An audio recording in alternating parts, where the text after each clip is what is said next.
ছেলের বউ কারা? ছেলের বউগুলো ডাকো তো। আপনাদের আপনাদের বিরুদ্ধে উনি লিখিত অভিযোগ করছে। লিখিত অভিযোগ কি? আপনারা তাদেরকে কোনো ধরনের ভরণ পোষণ দেন না। উনি যে আপনার শ্বশুর, উনি শাশুড়ি, ওনাদের দেখার দায়িত্ব কার? আপনার তার কথা বলতে হবে না। আপনি আপনার স্বামীর সাথে প্রতিদিন কথা বলেন না? তো কথা বললে তার যে ভরণ পোষণ লাগে, সন্তান জন্ম দিছে, সন্তানকে আপনার জন্য জন্ম দিয়েছে। টাকা দিলে বলে এলা খাইতো না, এরা কামাই, আপনি প্রতি মাসে এই তাদের হাজবেন্ড ওয়াইফের চলাচলের জন্য 3 ছেলে বিদেশ থাকে, 3 ছেলে প্রতি মাসে এক ছেলে 5,000 টাকা করে দিবে। প্রতি ছেলে 15,000 টাকা, 3 ছেলে 15,000 টাকা দিবে।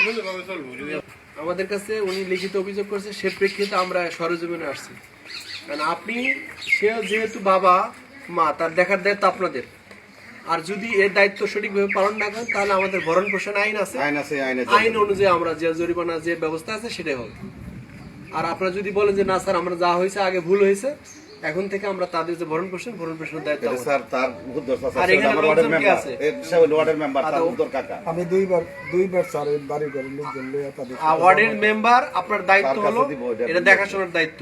একদিন হয় দেখছেন না ভাই, দেখাশোনা দুজনে যায় না, হেরা কথা আমরা মাছ ধরে রাইতো দেখেন না স্যার কি কোন মেম্বার এবং পার্শ্ববর্তী গ্রামের যে উনি আছে, এই মুরব্বী আছেন, এনাদের আমি উপস্থিতিতে বলে গেলাম তাদের ভরণ পোষণের দায়িত্ব আপনারা পালন করবেন। যদি না করেন তাহলে আইনগত ব্যবস্থা নেওয়া হবে। এবং এটা 3 ছেলে বিদেশে থাকে। আপনারা কোন ধরনের মানুষ? 3 ছেলে বিদেশ থেকে তার খাওয়া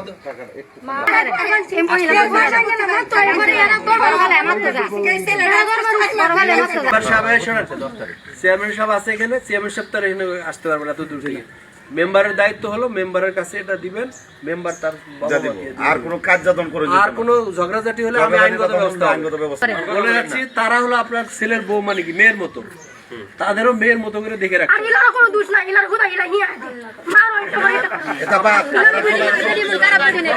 তাদের বোনের মতো দেখবে। আমার কাছে শোনেন, আপনার তো দায়িত্ব আছে, আপনার বাবার প্রতি আপনার নিজেরও দায়িত্ব আছে। কিন্তু আপনার বিয়ে হয়ে গেছে জন্য যে দায়িত্ব শেষ তা না, কিন্তু আপনার দায়িত্ব আছে বাবা মাকে দেখে শুনে রাখবেন। আর আরেকটা হলো, আপনিও বোনের মতো, এটা মানুষের, আমার স্বামীর বোন মানে কি, আমি বিদেশ বোনের লগে লয়ে থাকি, গ্যাসে চুলা বিড়ি সব দিতেছি, যারা যাবে তাই মাত্র হইছে পরে ভাই নিজে মেম্বার। আপনি শুনেন, আর এই আপনার শ্বশুর শাশুড়ি বাবা মায়ের মতো, বাবা মায়ের মতো শ্রদ্ধা ভক্তি করে রাখতে হবে। আর আপনাদেরও বলে যাচ্ছি, আপনারা এটা তারপরেও যদি তারা কোনো অন্যায় করে, আমি দেখবো, সেটা আমার দায়িত্ব। অন্যায় দেখার দায়িত্ব আমাদের মেম্বার আছে, মেম্বার সব আমাকে জানাবে, আমি ব্যবস্থা গ্রহণ করবো। আর আরেকটা বিষয় বলে যাই, যে ছেলে মেয়ে জন্ম দিচ্ছেন, এই ছেলে মেয়েকে সঠিকভাবে শিক্ষা দেন না। সঠিক শিক্ষা দিলে আজকে আর এই ছেলের বউরা এখানে ডিস্টার্ব করতে পারে না। আপনাদেরও শিক্ষা, পারিবারিক শিক্ষা দিতে হবে আমাদের। খালি ছেলে মেয়ে বড় করলে হবে না।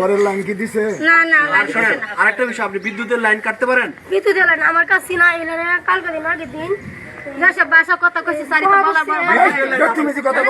ওনার ঘরের লাইন পর্যন্ত কেটে দিচ্ছে। এটা কি হতে পারে? পল্লী বিদ্যুতের লোক নিয়ে আসছি, আমি পল্লী বিদ্যুতের লোক নিয়ে আসছি। পল্লী বিদ্যুতের লোক এখনই তার বিদ্যুতের লাইন লাগানোর ব্যবস্থা গ্রহণ করবে। এবং এর পরবর্তীতে যদি বিদ্যুতে হাত দেন, এটা আইনগত অপরাধ। আপনি কখনো বিদ্যুতে হাত দিতে পারেন না। বিদ্যুতে হাত দিবে পল্লী বিদ্যুতের লোকজন, যাদের বিদ্যুতের কর্তৃপক্ষ আছে, তারা দেখবে। এটা আপনার কত বড় সাহস, আপনি আরেকজনের ঘরের বিদ্যুতের লাইন কেটে দিচ্ছেন। আমার কথা স্যার, লাইন দিচ্ছি, তাতে কি হয়েছে? আপনার ঘরের লাইন দিচ্ছে, তাতে কি হয়েছে? মিটার কার? মিটার আপনার, আপনি লাইন দিচ্ছেন, এটা তো আপনি অপরাধ করছেন, একটা আর অপরাধ করছেন। অবশ্যই আমরা এই জালালপুর ইউনিয়নের কত নম্বর, 7 নম্বর ওয়ার্ডে একটা বাসা এসেছে, আমাদের লিখিত অভিযোগ করেছে আমাদেরকে যে তার 3 ছেলে বিদেশে থাকে, এক নাতি থাকে বিদেশে, অথচ তাদের কোনো খাবার জোটে না। কিন্তু আমি দুই পক্ষকেই বলে যাচ্ছি, আপনারা দুই পক্ষই শান্তি শৃঙ্খলা বজায় রেখে বসবাস করবেন। আর 3 ছেলের যে দায়িত্ব দিছি, সে 3 ছেলের দায়িত্ব, তার বাবা মায়ের ভরণ পোষণের দায়িত্ব গ্রহণ করবেন। এবং ছেলের বউ যারা আছে, তারা এই শ্বশুর শাশুড়িকে দেখাশোনা করবেন। যদি না করেন, আমি আইনগত যে ব্যবস্থা আছে সে আইনগত ব্যবস্থা গ্রহণ করব। আর একটা বিষয়, তাদের যে বিদ্যুতের লাইন কেটে দিচ্ছেন, আমি লাইনম্যানের বিদ্যুতের লোক নিয়ে আসছি, বিদ্যুতের লোক সেই লাইনের ব্যবস্থা এখনই দিবে, এখনই লাইনের সংযোগ প্রদান করবে। এবং এই ভবিষ্যতে যদি বিদ্যুতের লাইনে আপনারা হাত দেন সেক্ষেত্রে আমি আইনগত ব্যবস্থা গ্রহণ করব। এবং এই মাসের যে টাকা সেই মাসের টাকা মেম্বারের কাছে 12,000 টাকা মেম্বারের কাছে পৌঁছায় দিবেন। আর তা আবার এই এলাকার যারা মুরব্বী আছেন তাদেরকে আমি বলে যাচ্ছি যে আপনারা এটা দেখাশোনার দায়িত্ব আপনাদের দায়িত্ব হলো দেখাশোনার দায়িত্ব, দেখাশোনা করবেন। এর পরবর্তীতে যদি সমস্যা হয় তা আমাদের যে আইন আছে ভরণ পোষণ আইন, সে আইনগত ব্যবস্থা গ্রহণ করব। এবং এটা আমি আপনাদেরকে বলি যে এর চেয়ে ন্যাক্কারজনক আমি ঘটনা আমি কখনো দেখি নাই যে 3 ছেলে বিদেশে থাকে, এক নাতি বিদেশে থাকে, অথচ তার বাবা মায়ের ভাত জোটে না। এর চেয়ে খারাপ সিচুয়েশন কখনো কোথাও আছে নাকি? আপনাদের কি মনে হয়? হ্যাঁ, তো এই ছেলে মেয়ে মানুষ করে আমাদের লাভ কি?